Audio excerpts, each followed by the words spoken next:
Selamat pagi dan salam sejahtera kepada Dr. Marali. Nama saya Kathleen Chang Sini dari MT3. Pemenangan ini merupakan tugasan bagi kursus isu semasa iaitu kod GISC 1082. Pada hari ini saya akan membentangkan tajuk konflik dan ekonomi semasa di Malaysia.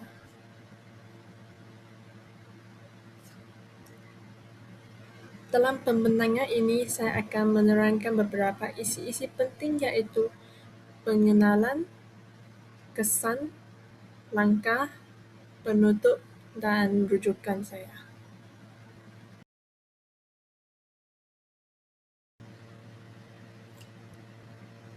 Video tadi menunjukkan ketegangan di Laut Cina Selatan. Ia hanyalah salah satu contoh konflik geopolitik yang berlaku di dunia. Pada hari ini, dunia kita telah berdepan cabaran keselamatan kontemporari yang semakin kompleks akibat konflik geopolitik, krisis ekonomi global dan gangguan rantaian bekalan. Keadaan ini memberi kesan langsung terhadap kestabilan ekonomi, keselamatan negara dan kesejahteraan sosial di peringkat global. Sebagai sebuah negara membangun, Malaysia turut terkesan dengan tekanan inflasi, gangguan bekalan dan ketidaktentuan pasaran.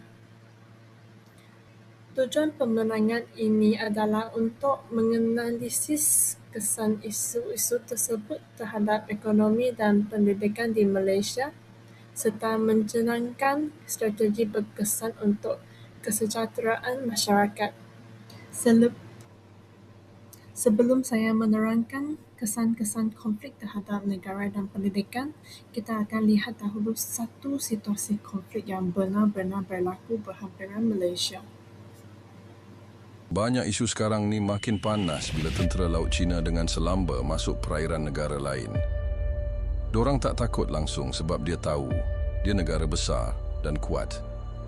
Negara-negara kecil ni pula mesti fikir 2-3 kali nak lawan balik sebab tak mungkin berani serang China macam tu je. Okey, Min nak cerita sikit pasal ada satu pulau yang menjadi rebut oleh negara-negara Asia ni. Pulau apa dan kenapa? Jom ikuti perkongsian kami. Kepulauan Spratly ini memang salah satu topik paling hangat di Asia Tenggara, malah boleh kata sampai ke peringkat dunia. Ceritanya bermula dengan kedudukan Kepulauan Spratly yang berada di kawasan Laut Cina Selatan, satu kawasan yang sangat strategik. Bayangkan, 1/3 daripada semua perdagangan laut dunia melalui kawasan ini.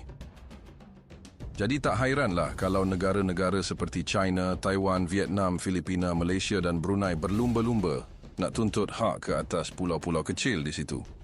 Pulau-pulau ni pun tak besar mana, tapi kaya dengan sumber semula jadi, termasuk minyak, gas dan ikan. Masalah mula timbul bila negara-negara tersebut mula sedar bahawa di bawah laut Kepulauan Spratly mungkin ada simpanan minyak dan gas yang besar. Tambah lagi, kawasan ni kaya dengan hasil perikanan yang memang sangat menguntungkan. Jadi, dari dulu lagi, negara-negara jiran ni dah mula buat tuntutan ke atas sebahagian pulau-pulau kecil ini. Tapi yang makin merumitkan keadaan ialah apabila China tampil dengan tuntutan yang agak agresif melalui apa yang dikenali sebagai 9 garis putus-putus atau 9-dash line. Garis imaginer ini menunjukkan China menuntut hampir keseluruhan Laut Cina Selatan, termasuk Kepulauan Spratly. Dari masa ke masa, ketegangan makin memuncak. China pun bukan main-main dalam menguatkan tuntutan mereka. Mereka mula membina pulau buatan di atas terumbu karang di sekitar Kepulauan Spratly, malah sampai buat landasan kapal terbang dan kemudahan ketenteraan di situ. Aksi ini menyebabkan negara-negara lain yang turut buat tuntutan seperti Vietnam dan Filipina rasa tak senang duduk. Mereka pun tak nak kalah dan mula memperkuat kehadiran tentera mereka di kawasan itu, terutamanya dengan menghantar kapal perang untuk membuat rondaan. Di sinilah Amerika Syarikat juga mula masuk campur. Walaupun Amerika Syarikat tak ada tuntutan secara langsung di Laut Cina Selatan, mereka turut buat rondaan atas alasan nak pastikan kebebasan pelayaran di perairan antarabangsa. Kapal perang Amerika Serikat sering berlayar di sekitar pulau buatan China sebagai tanda protes terhadap tindakan ekspansi China. Jadi, keadaan semakin tegang dengan kapal perang dari pelbagai negara berkeliaran di perairan ini. Ketegangan ini juga mencetuskan pelbagai insiden kecil yang menyebabkan keadaan makin rumit. Contohnya, pada tahun 2012, berlaku kebuntuan antara Filipina dan China di sekitar Scarborough Shoal, sebuah terumbu karang yang dituntut oleh kedua-dua negara. Kemudian, pada tahun 2014, China memasang pelantar minyak di perairan yang dituntut oleh Vietnam. Situasi ini menyebabkan kapal-kapal dari kedua-dua negara bertembung lebih kerap. Perkara macam tabrakan kapal, tuduh-menuduh, dan saling buat tuntutan wilayah menjadi pemandangan biasa di kawasan ini. Walaupun ada ketegangan ketenteraan, jalur diplomasi masih terus berjalan. Pada tahun 2016, Filipina bawa kes tuntutan ini ke Pengadilan Arbitrase Antarabangsa di The Hague. Hasilnya, mahkamah memutuskan bahawa tuntutan China melalui 9 garis putus-putus tu tak ada asas undang-undang. Tapi China tak peduli dengan keputusan itu dan terus jalankan aktiviti mereka di kawasan tersebut, termasuk memperkuat infrastruktur ketenteraan di pulau-pulau buatan mereka. Negara-negara lain seperti Malaysia dan Brunei pula memilih pendekatan diplomasi yang lebih halus. Mereka lebih suka berunding dengan China atau bekerjasama dalam kerangka ASEAN untuk mencari jalan penyelesaian damai. Jadi, walaupun ada ketegangan, diplomasi masih ada ruang. Bercakap tentang keadaan sekarang, situasi di Kepulauan Spratly masih tak stabil. China terus membangunkan infrastruktur di pulau-pulau buatan mereka, manakala Vietnam dan Filipina tetap memperkuat tuntutan mereka, sama ada melalui ketenteraan atau diplomasi. Walaupun belum ada peperangan besar, insiden kecil seperti tabrakan kapal atau pertembungan antara kapal nelayan masih kerap berlaku. Amerika Syarikat dan sekutunya seperti Jepun dan Australia juga terus terlibat dengan mengadakan rondaan rutin dan latihan ketenteraan bersama di kawasan ini. Semua pihak nampaknya bersedia kalau diplomasi gagal, kemungkinan konfrontasi ketenteraan yang lebih besar mungkin tak dapat dielakkan. Secara ringkas, perebutan Kepulauan Spratly ini adalah permainan strategi yang kompleks antara pelbagai negara. Di satu sisi ada kepentingan ekonomi seperti minyak dan gas, dan di sisi lain ada kepentingan politik dan ketenteraan untuk menguasai laluan perairan yang sangat strategik ini. Walaupun semua pihak bersetuju bahawa konflik terbuka harus dielakkan, mereka tetap memperkuat kedudukan masing-masing.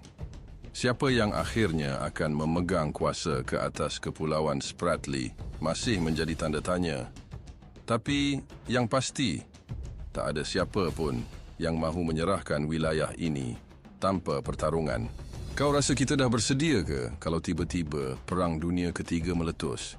Sediakan payung sebelum hujan.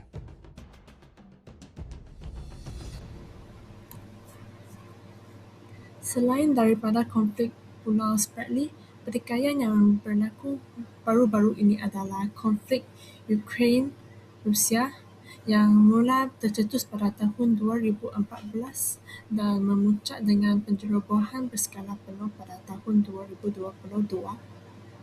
Ini berpunca daripada kebimbangan Rusia terhadap perluasan NATO ke arah sempadannya serta keinginan Ukraine untuk lebih rapat dengan Barat.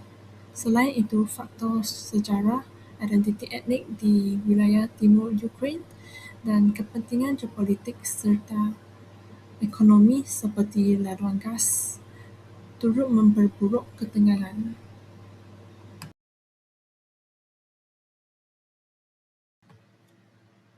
Kesan konflik terhadap ekonomi negara.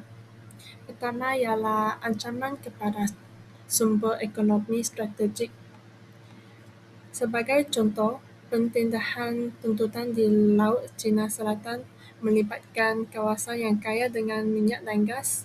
Apabila kawasan ini tidak stabil, aktiviti penerokaan sumber asli juga akan menjadi tidak pasti dan seterusnya menjejaskan pendapatan kerajaan daripada sektor tenaga. Kedua ialah peningkatan pembelajaran pertahanan. Bagi menjaga keselamatan dan kedaulatan negara, Malaysia perlu menempatkan tentera dan meningkatkan kapasiti ketenteraan. Akibatnya, sebahagian peruntukan kewangan negara terpaksa dialihkan daripada projek pembangunan ekonomi kepada sektor pertahanan. Ketiga ialah risiko kepada pelaburan dan perdagangan. Sebagai bukti, konflik dengan negara jiran seperti Singapura boleh menjejaskan keyakinan pelaburan. Apabila keyakinan pelabur menurun, pelaburan langsung asing akan berkurang dan pertumbuhan ekonomi menjadi perlahan. Yang seterusnya adalah industri pelancong terjejas. Apabila berlaku ketegangan keselamatan di sesuatu kawasan, pelancong akan berasa tidak selamat untuk berkunjung ke negara tersebut. Ini akan menyebabkan jumlah pelancong berkurang dan pendapatan sektor pelancongan turut menurun.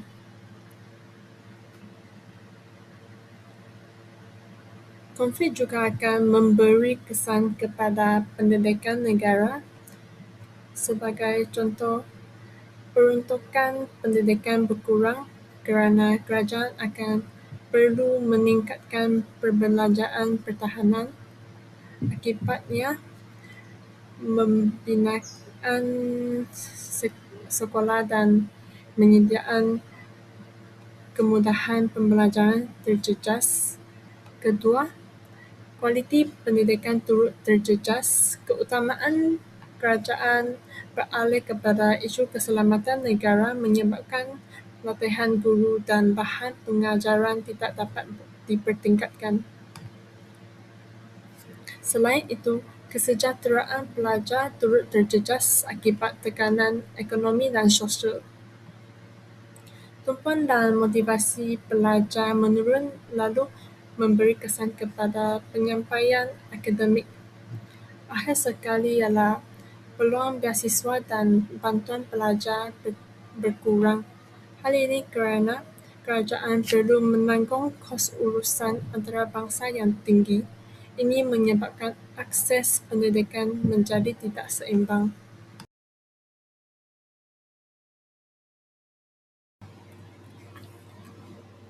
Salah satu isu ekonomi global adalah kemelesetan ekonomi global tahun 2008 hingga 2009.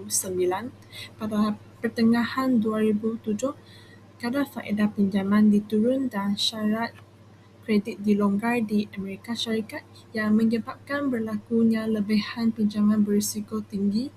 Pada tahun 2008, kenaikan harga minyak menambah kos makanan dan pengeluaran sekaligus memberi tekanan kepada ekonomi global.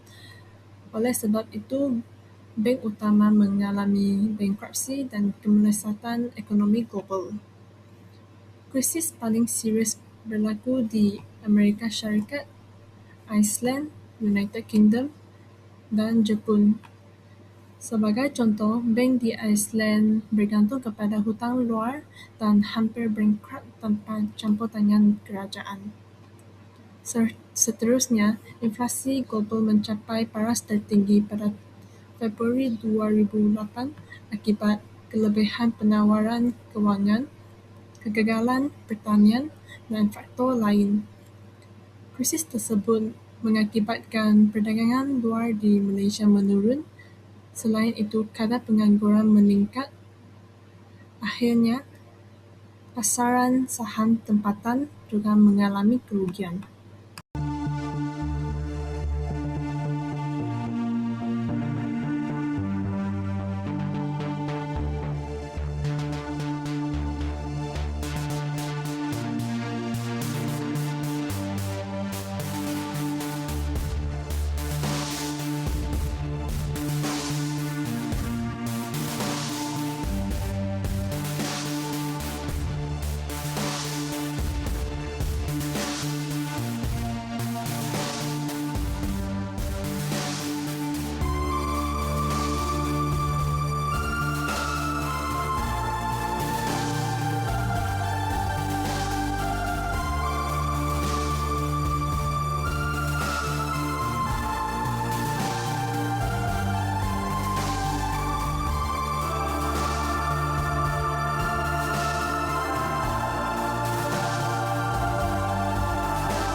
Selain itu ialah kesan ekonomi terhadap pendapatan negara.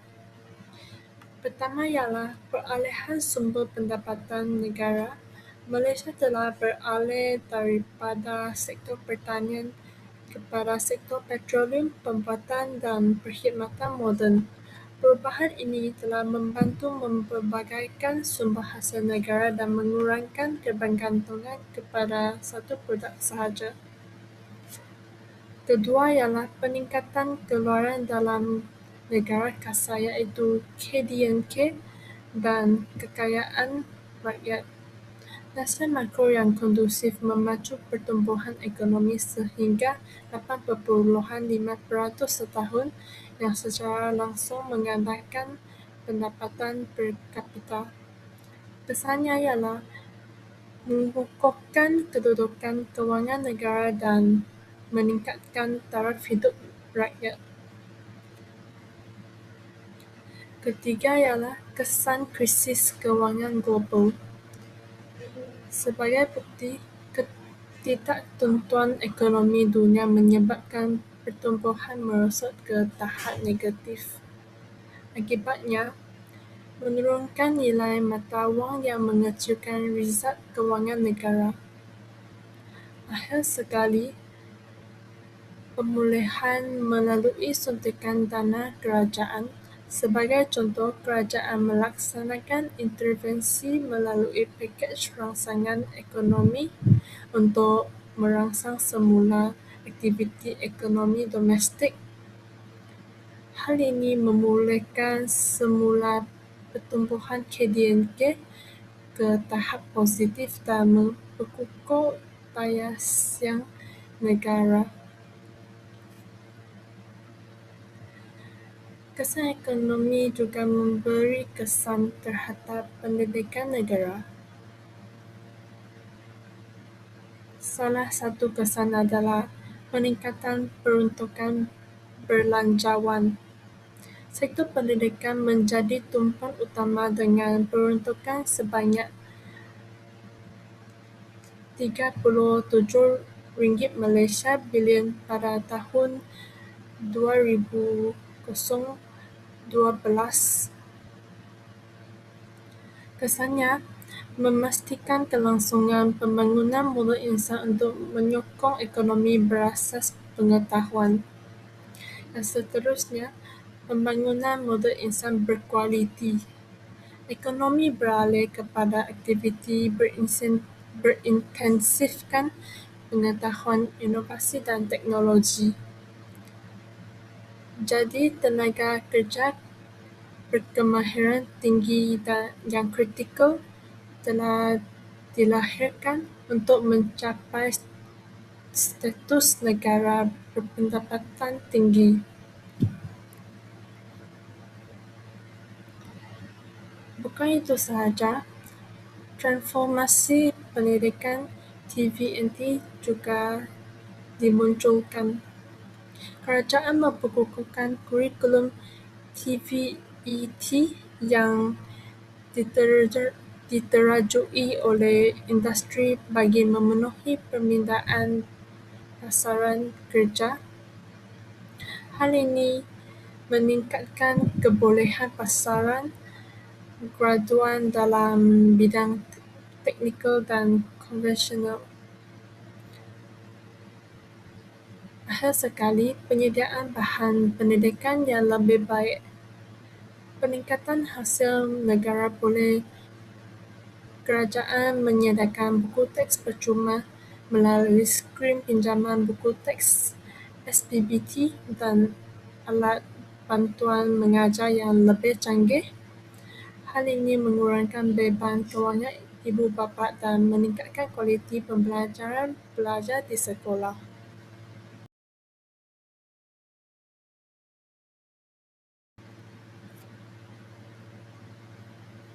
Strategi-strategi untuk kesejahteraan masyarakat. Strategi pertama ialah pemodenan sektor ekonomi utama. Teknologi moden ini boleh meningkatkan hasil dalam bidang pertanian, pembantuan dan perkhidmatan. Hal ini untuk menjamin pendapatan negara yang stabil dan menyediakan peluang kerja yang lebih baik untuk rakyat. Strategi kedua ialah mengurusan bajet negara secara seimbang. Hal ini untuk menyelaraskan peruntukan antara keselamatan negara dengan pembangunan rakyat seperti pendidikan dan bantuan sosial. Tujuan adalah untuk memastikan kedaulatan negara terjaga tanpa mengabaikan kebajikan rakyat, kemudahan sekolah dan bantuan beasiswa. Strategi yang seterusnya adalah pemantapan pendidikan teknikal (TVET). Hal ini boleh menyesuaikan latihan kemahiran teknikal dengan keperluan sebenar industri semasa. Hal ini untuk memastikan graduan mula mendapat pekerjaan dan mampu menjana pendapatan yang stabil.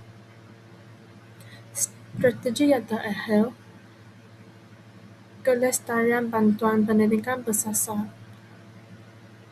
Ini boleh memperkukuh pemberian bantuan kewangan, beasiswa dan subsidi yuran khusus untuk pelajar daripada keluarga berpendapatan rendah iaitu B40.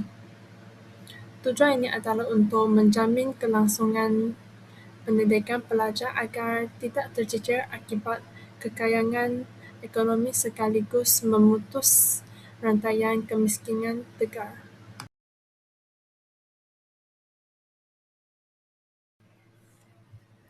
Sebagai kesimpulan, meskipun Malaysia berhadapan dengan cabaran konflik geopolitik dan krisis global yang memberi kesan kepada kestabilan ekonomi serta pendidikan, pelaksanaan strategi yang berfokus melalui pemodenan ekonomi dan pengurusan bajet yang seimbang adalah kunci utama untuk melindungi kebajikan rakyat.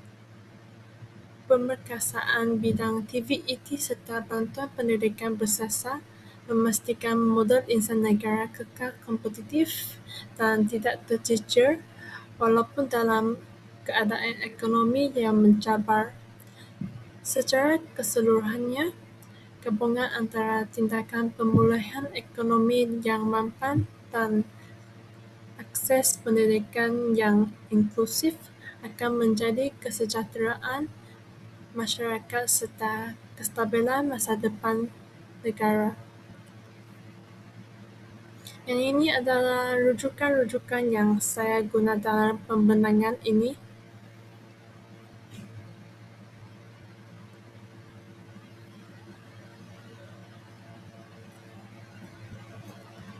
Jadi ini adalah pembenangan saya. Sekian, terima kasih.